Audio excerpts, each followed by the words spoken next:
मुख्यमंत्री ने की जनता से अपील, तीसरी लहर की संभावना, रहे सचेत।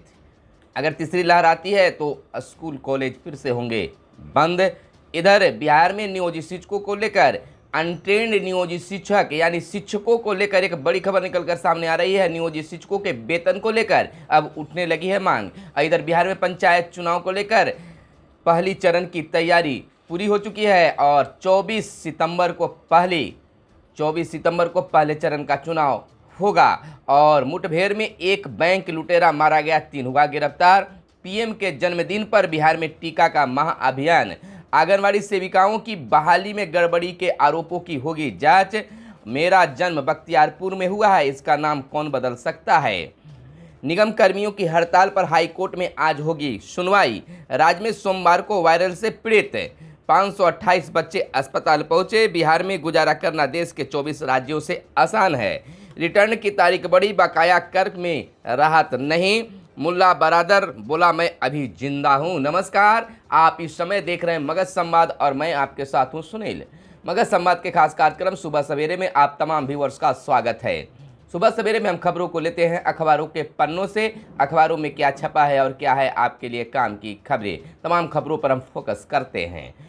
तो आप मगध संवाद के डिजिटल प्लेटफॉर्म पर आप प्रतिदिन खबरों की सिलसिला को जानते हैं, खबरों को जानते हैं।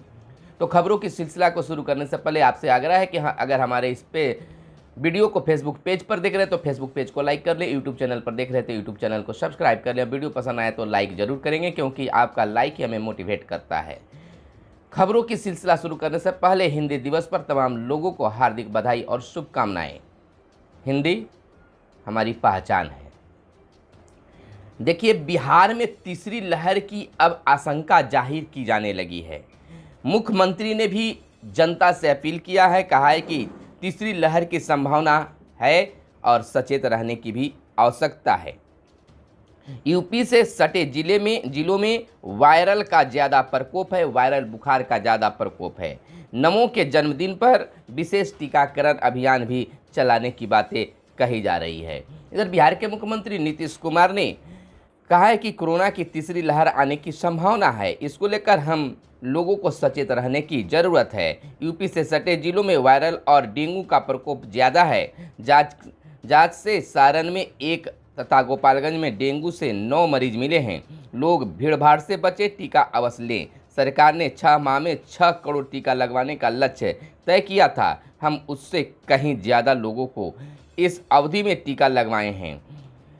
17 सितंबर को प्रधानमंत्री नरेंद्र मोदी के जन्मदिन है, उस दिन टीकाकरण को लेकर विशेष अभियान चलाया जाएगा। मुख्यमंत्री सोमवार को जनता के दरबार में मुख्यमंत्री कार्यक्रम के बाद पत्रकारों से बातचीत में कहा, यानी कि मुख्यमंत्री ने भी यह जाहिर किया है, आशंका जाहिर किया है कि बिहार में या देश स्तर पर तीसरी लहर आएगी और हमें सतर्क रहने की ज़रूरत है। अगर तीसरी लहर की आशंका अगर बढ़ी तो सबसे पहले हम आपको बता दें, जैसा कि पहले ही देखते आए हैं हम लोग, कि सबसे पहले स्कूल कॉलेज को बंद किया जाता है। तो अगर तीसरी लहर आती है सितंबर के बाद तो सबसे पहले स्कूल कॉलेजों को बंद कर दिया जाएगा, यानी बच्चे फिर से घर में सिमट कर रहेंगे। पीएम के जन्मदिन पर बिहार में टीका का महाअभियान चलाया जाएगा।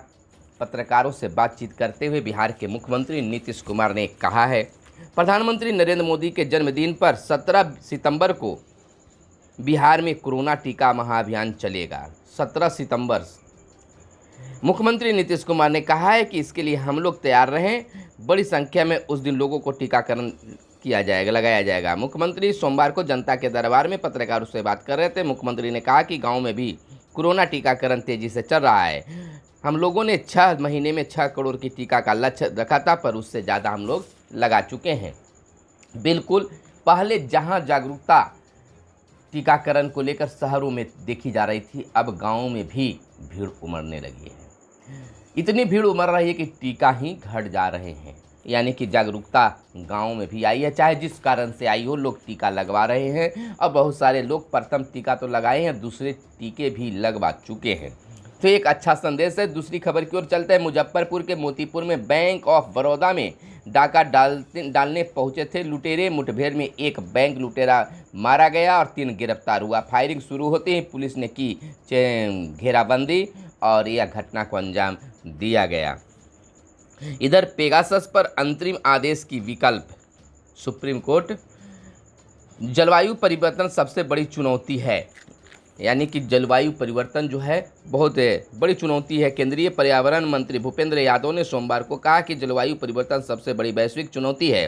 भारत इससे निपटने के लिए प्रतिबद्ध है। भारत अमेरिका पर्यावरण स्वच्छ ऊर्जा एजेंडा 2030 के तहत जलवायु कार्रवाई एवं वित्तीय संरक्षण संवाद की शुरुआत करते हुए उन्होंने यह चिंता व्यक्त की है। इधर हिना के बदले नीट दे रही जुल्ली मां समेत गिरफ्तार।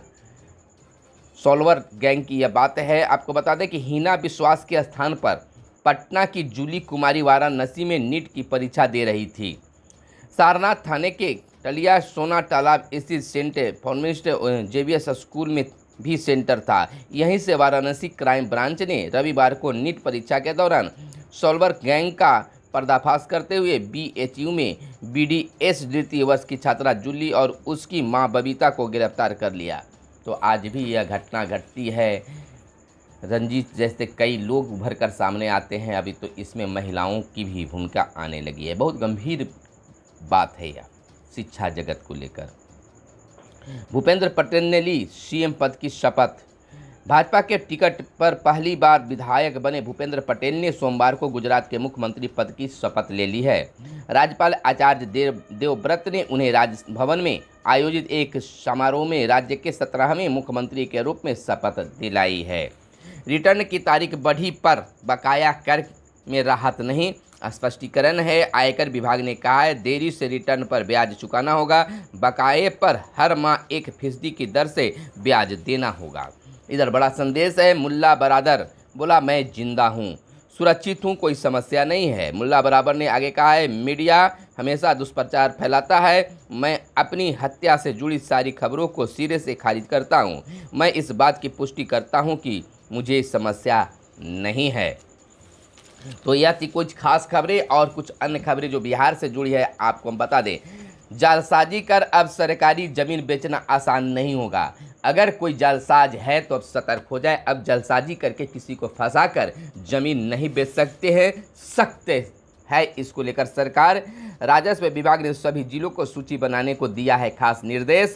भूखंड की रजिस्ट्री बिना सरकारी अनुमति के नहीं होगी, यानी कि रजिस्ट्री कराने से पहले अब सभी कागजातों की जांच होगी और जांच के बाद आपको जब आदेश मिलेगा तब जाके आप रजिस्ट्री करवा सकते हैं। बिल्कुल यह सही कदम है। रजिस्ट्री करवा के लोग दौड़ते हैं, भागते हैं, गिड़गिड़ाते हैं, बहुत तरह की समस्या होती है। एक ही ज़मीन को कई बार बेचा जाता है। अगर इस विभाग में राजस्व विभाग के द्वारा अगर ऐसी कदम उठाई जा रही है, बिहार सरकार के द्वारा ऐसी कदम उठाई जा रही है तो बिहार की जनता को बड़ी राहत मिलेगी। आज से 2 दिन जिलों में आपदा का ज्यादा लेंगे प्रभारी मंत्री। जायजा लेने जाएंगे प्रभारी मंत्री नीतीश कुमार का यह बड़ा बयान है। कृषि के क्षेत्र में और आपदा से प्रभावित को मदद करनी है।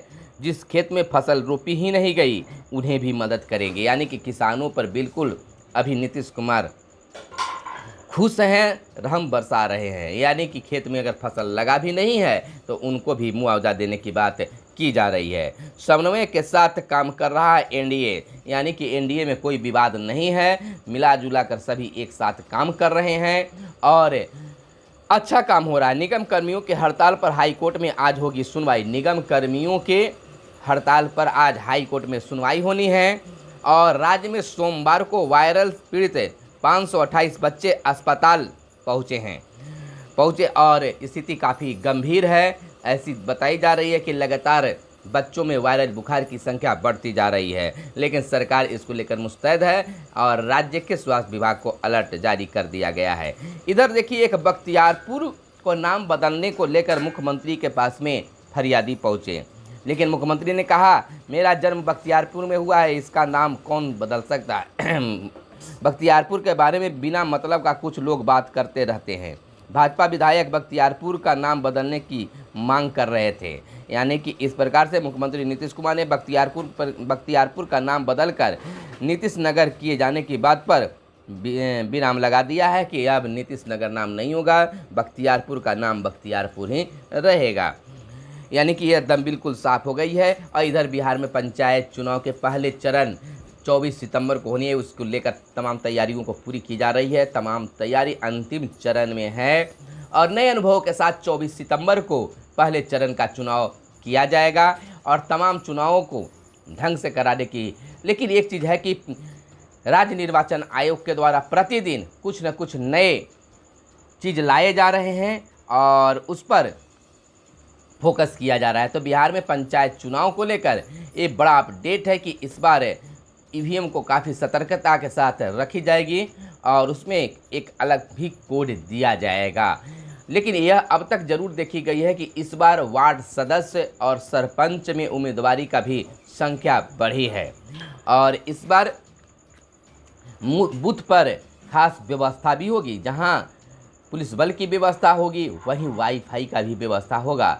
आपको फर्जी मतदान को रोकने की भी व्यवस्था किया गया है और लाइव टेलीकास्ट की भी व्यवस्था होगी। तो तमाम चीज़ों को लेकर व्यवस्था किए जा रहे हैं। पंचायत चुनाव से जुड़ी खबरों को देखने के लिए हमारी अगली वीडियो को जरूर देखें। और इधर बिहार में वैसे शिक्षक या वैसे नियोजित शिक्षक जो अनट्रेंड हैं और कई महीनों से वेतन बंद है, उसको लेकर भी अब सरकार सोचना शुरू कर दी है, क्योंकि अब विभिन्न शिक्षक संगठनों के द्वारा अब यह मांग उठने लगी है कि वो शिक्षकों की स्थिति काफ़ी दयनीय हो गई है। तो कम से कम गुजारा भत्ता तो मिलना ही चाहिए, उनका वेतन मिलना चाहिए, ताकि आखिर शिक्षकों को अनट्रेंड हैं तो कहीं ना कहीं सरकार भी दोषी है या आप शिक्षक दोषी हैं तो उनके परिवार वालों को सज़ा क्यों दी जा रही है। फिलहाल इसको लेकर बड़ी खबर हम दिखाएंगे अगले वीडियो में। हमारे साथ बने रहें, देखते रहें मकर संवाद। फिर मिलते हैं अगले वीडियो में, तब तक के लिए दीजिए इजाज़त। धन्यवाद। जय हिंद, जय भारत, वंदे मातरम।